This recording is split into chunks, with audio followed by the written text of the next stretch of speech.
Hey everyone, अगर आपका गोल maths में कंसिस्टेंटली हाई स्कोर करना है, then this video is for you. In this video, I'll tell you how you should study maths, not just to complete the syllabus, but to score the best you can. अगर आप maths में अच्छा score करना चाहते हैं तो you need to have a systematic plan. आपको सबसे पहले ये समझना होगा कि ये स्कूल या कॉलेज वाली मैथ्स नहीं है. This is quantitative aptitude. ये सिर्फ एक सब्जेक्ट नहीं है, एक स्किल है, एबिलिटी है to solve problems within a limited time. Exam आपकी डीप मैथमेटिकल अंडरस्टैंडिंग को टेस्ट नहीं करता, ये टेस्ट करता है आपकी स्पीड, नॉलेज, डिसीजन मेकिंग और कैलकुलेशन को. अगर आपका बेस वीक होगा तो टाइम प्रेशर में पूरी बिल्डिंग कोलैप्स हो सकती है, इसलिए सबसे पहले अपना फाउंडेशन स्ट्रांग बनाइए. So start with percentage. इसके बाद आप प्रॉफिट लॉस पढ़ेंगे, डिस्काउंट पढ़ेंगे, सिंपल इंटरेस्ट, कंपाउंड इंटरेस्ट, हर जगह परसेंटेज का यूज होगा. क्वेश्चन सॉल्व करने के लिए पहले आप छोटे छोटे परसेंटेज के कैलकुलेशन ही करते हैं और सिर्फ परसेंटेज की अंडरस्टैंडिंग से ही क्वेश्चंस बिना किसी कॉम्प्लेक्स फॉर्मूला के सॉल्व कर पाते हैं. इसीलिए ज़रूरी है कि आपको फ्रैक्शन टू परसेंटेज और परसेंटेज टू फ्रैक्शन अच्छे से आता हो और सक्सेसिव परसेंटेज चेंजेस भी अच्छे से आने चाहिए. इसके बाद आता है रेशियो एंड प्रोपोर्शन, जो बेस बिल्ड करने के लिए बहुत ही इम्पोर्टेंट चैप्टर है. जब हम स्कूल में होते थे तो वेरिएबल्स का यूज़ करते थे. 2:3 का मतलब 2x और 3x होता था, लेकिन कॉम्पिटिटिव एग्जाम्स में क्वेश्चंस डायरेक्टली सॉल्व करने होते हैं. सो हम रेशियो को बैलेंस करना सीखते हैं, इन्वर्जन सीखते हैं,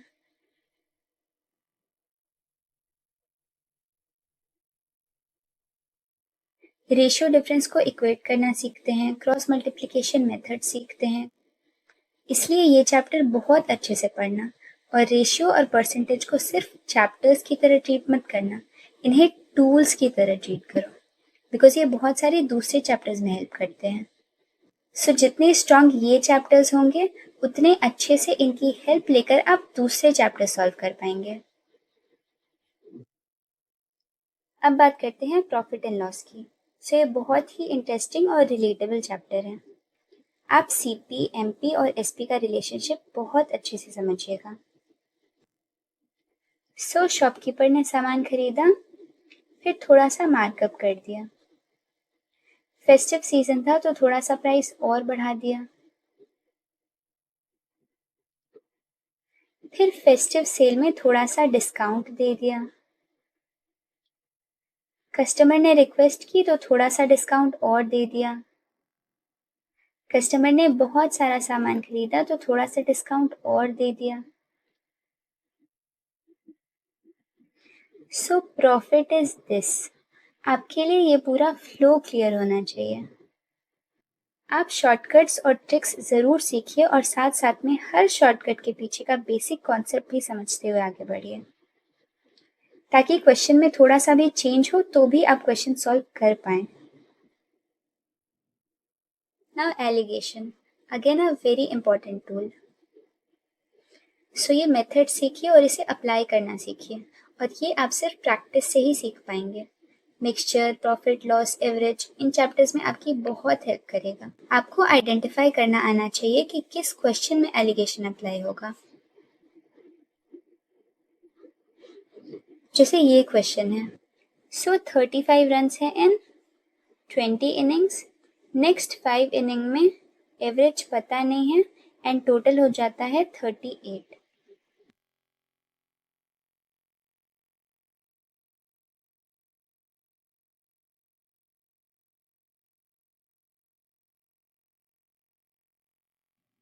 so overall average initial average से 3 ज़्यादा है एंड 3 ज़्यादा है ऑन 25 इनिंग्स.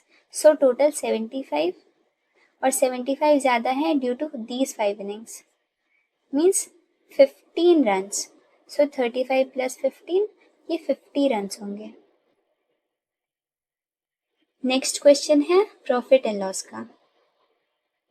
सो 10% का प्रॉफिट हुआ है ऑन CP1 एंड 10% का लॉस हुआ है ऑन CP2 और ओवरऑल 2% का profit. So this is 8 and 12. 3:2. So this is 5. अब 3 यूनिट्स और 2 यूनिट्स फाइंड कर सकते हैं. सो नेक्स्ट क्वेश्चन है ये. A man spends 80% of his income. This is 4 and this is 1. Income increases by 15%, expenditure bye 10% और savings का पता नहीं. ये सॉल्व कर सकते हैं डिफरेंस से. So this is 5. ये रहा होगा 20. सो 20 प्लस 15, 35%.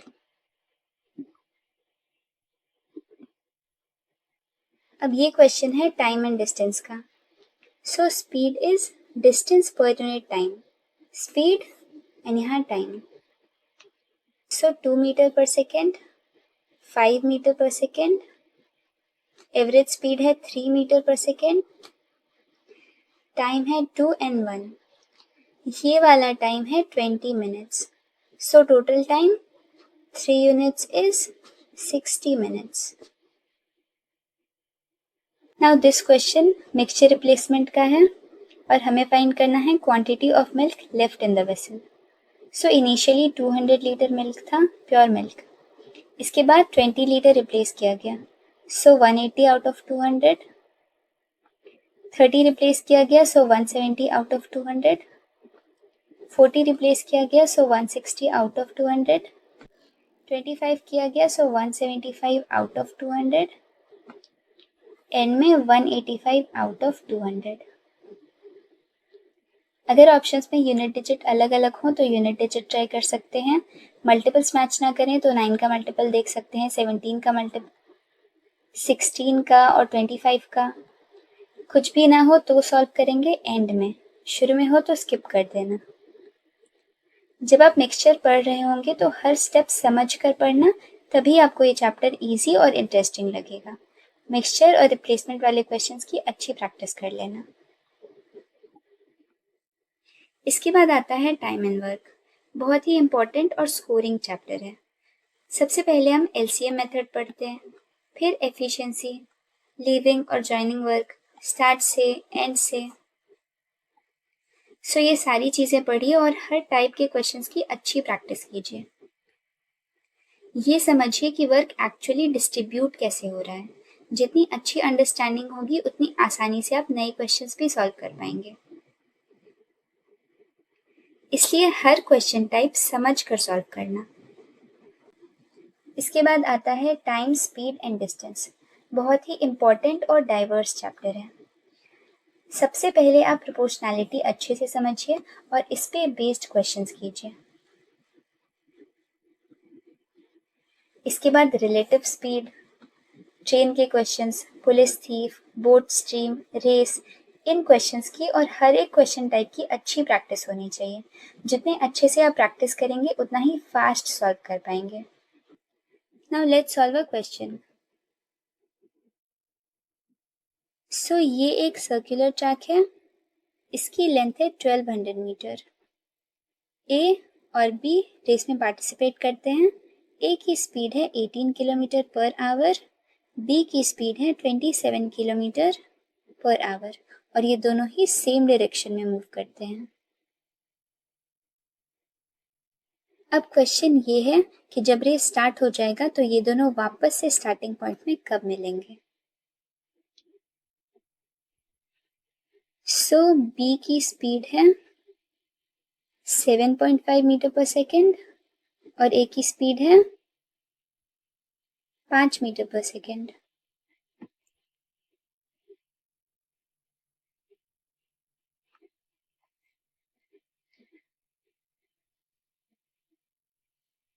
सो क्लियरली बी की स्पीड ज़्यादा है, विच मीन्स बी जब यहाँ पहुंचेगा तो ए यहीं पर होगा, जब बी यहाँ होगा तो ए यहाँ पर होगा. सो एक सेकेंड में बी 7.5 मीटर जा रहा है और ए 5 metre. So per second B 2.5 metre extra travel कर रहा है. मीन्स एक टाइम ऐसा आएगा कि इनके बीच का डिस्टेंस 1200 मीटर के इक्वल हो जाएगा. ए नेक्स्ट राउंड स्टार्ट कर रहा होगा और बी एक एक्स्ट्रा राउंड कंप्लीट कर चुका होगा. सो ए को एक राउंड कंप्लीट करने में लगते हैं 240 सेकेंड और बी को लगते हैं 160 सेकेंड्स। एलसीएम है 480 सेकेंड, विच मीन्स 480 सेकेंड के बाद ए 2 राउंड कंप्लीट करके स्टार्टिंग पॉइंट पे आएगा और बी 3 राउंड कंप्लीट करके फिर से स्टार्टिंग पॉइंट पर आ चुका होगा। So the answer is 480 second. अब दूसरे मेथड से देखते हैं। सो 1 सेकेंड में इन दोनों के बीच का डिस्टेंस हो जाता है 2.5 मीटर। हम चाहते हैं कि इनके बीच का डिस्टेंस हो जाए 1200 मीटर। सो 1200 मीटर होने में लगेंगे 480 सेकेंड्स। यहीं से आता है रिलेटिव स्पीड का concept. Time is distance by relative speed. Distance है 1200 मीटर और रिलेटिव स्पीड है 7.5 माइनस 5, बिकॉज दोनों सेम डायरेक्शन में जा रहे थे। Again 480 seconds. अब अगर हमसे पूछा जाता है number of distinct meeting points,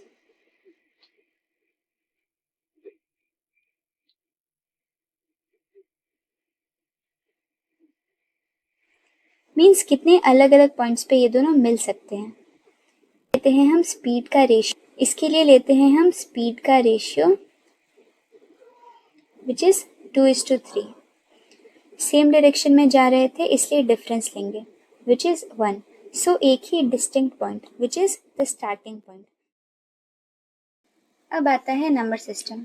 सो जितनी भी चीज़ें पढ़ते हैं like divisibility rules, reminder, unit digit, factors, multiples, हर स्टैंडर्ड क्वेश्चन टाइप की प्रैक्टिस कीजिए और जितनी ज़्यादा प्रैक्टिस करेंगे उतनी ही अच्छी आपकी अप्रोच होगी। सो अच्छे से पढ़ाई करना ताकि अगर एग्जाम में इस तरह के क्वेश्चंस आ जाएं तो आपको आंसर आता हो, और अगर फॉर्मूला याद रहेगा तो आप कम टाइम में और इजीली सॉल्व कर पाएंगे। अगर एग्जाम में इस तरह का क्वेश्चन आ जाए जिसका आपको यूनिट डिजिट फाइंड करना हो तो भी आप इजीली कर पाए। सो ये 10 से भी मल्टीप्लाई होगा। आंसर होगा 0।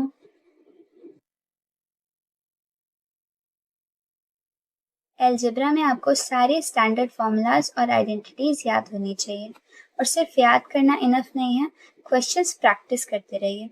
फॉर्मूलाज आपको ऑटोमेटिकली याद हो जाएंगे और अप्लाई करना भी सीख पाएंगे। साथ साथ आप वैल्यू सब्स्टिट्यूट करने की प्रैक्टिस कीजिए, बहुत इंपॉर्टेंट है और ये स्किल आपको एग्जाम में बहुत हेल्प करेगी।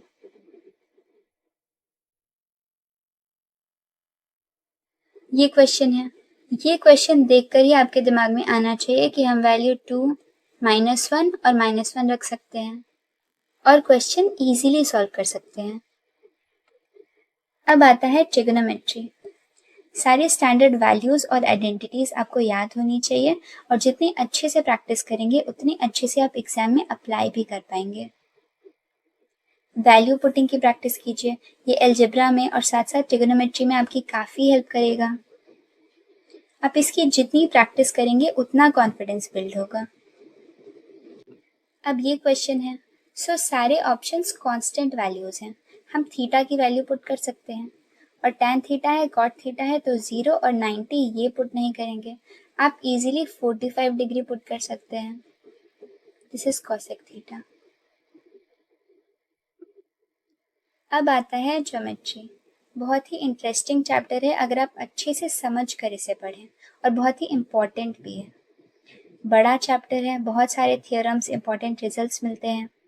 आप क्वेश्चन प्रैक्टिस करते रहिए, थियोरम्स आपको नेचुरली याद हो जाएंगे और साथ साथ में रेगुलर रिविजन करते रहिए। आपको यहाँ क्वेश्चन पढ़ना भी होता है, समझना भी होता है, फिर फिगर ड्रॉ करते हैं, फिर सॉल्व कर पाते हैं। इसलिए आप हर टाइप के क्वेश्चंस की प्रैक्टिस कीजिए। जितने अच्छे से आप क्वेश्चंस की प्रैक्टिस करेंगे उतने अच्छे से एग्जाम में पढ़ पाएंगे, समझ पाएंगे और वहाँ सॉल्व कर पाएंगे। नाउ मेंसुरेशन मोस्टली एक फॉर्मूला बेस्ड चैप्टर है। इसलिए सारे फॉर्मूले आपको ज़रूर याद होने चाहिए। जब आप अच्छी प्रैक्टिस करेंगे तो फॉर्मूलाज आपको ऑटोमेटिकली याद हो जाएंगे।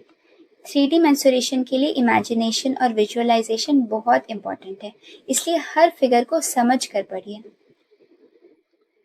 ताकि जब कोई क्वेश्चन आए तो आप उसे पढ़ पाएं, समझ पाएं और इजीली ड्रॉ कर पाएं।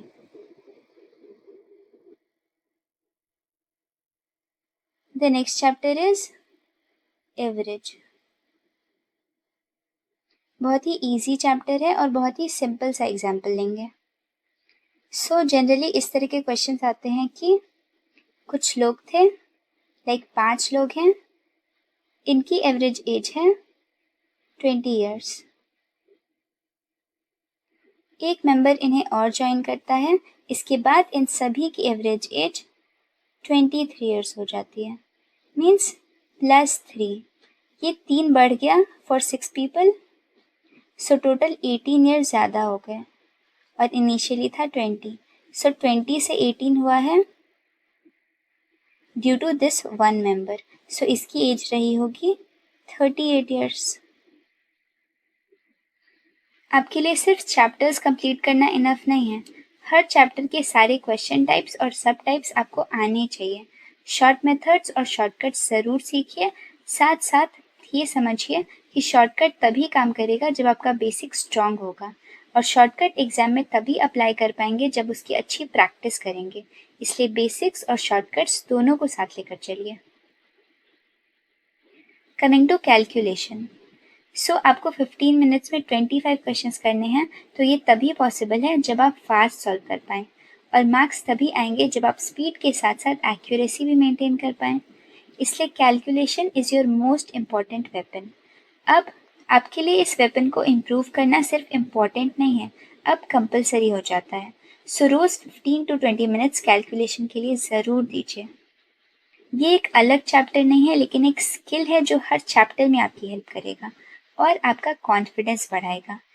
आपकी प्रैक्टिस इतनी अच्छी होनी चाहिए कि जब आप 29 का स्क्वायर देखें तो आप इजीली 841 लिख पाएँ। जब आप 3375 देखें तो आपको 15 का क्यूब दिखाई दे। जब आप ट्रायंगल के साइड्स 13, 85 देखें तो आपको थर्ड साइड 84 दिखाई देना चाहिए। आप 9.09% देखें तो आपको इसकी वैल्यू 1/11 पता होनी चाहिए। अगर 97 का स्क्वायर कैलकुलेट कर रहे हो तो आपको मेथड आना चाहिए कि आप इसे इजीली लिख पाएँ। 115 का स्क्वायर हो तो आप मेंटली कैलकुलेट कर पाएँ, और ये सारी चीज़ें आप सिर्फ प्रैक्टिस से ही सीख पाएंगे। कमिंग टू रिसोर्सेज, तो मैंने अपना सिलेबस यूट्यूब और सेल्फ स्टडी के थ्रू ही कंप्लीट किया था।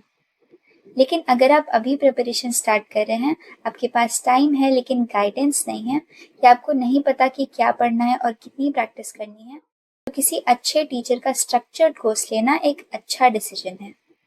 और अगर आप YouTube से पढ़ रहे हैं तो YouTube पर भी बहुत अच्छा कंटेंट अवेलेबल है, बट एक बात का ध्यान रखना कि जो चैप्टर पढ़िए उसे कंप्लीट पढ़िए। जो चैप्टर पढ़ रहे हैं उसे पूरा पढ़ना है, और जितने टाइप के क्वेश्चंस आ सकते हैं वो सारे आपको पढ़ने हैं।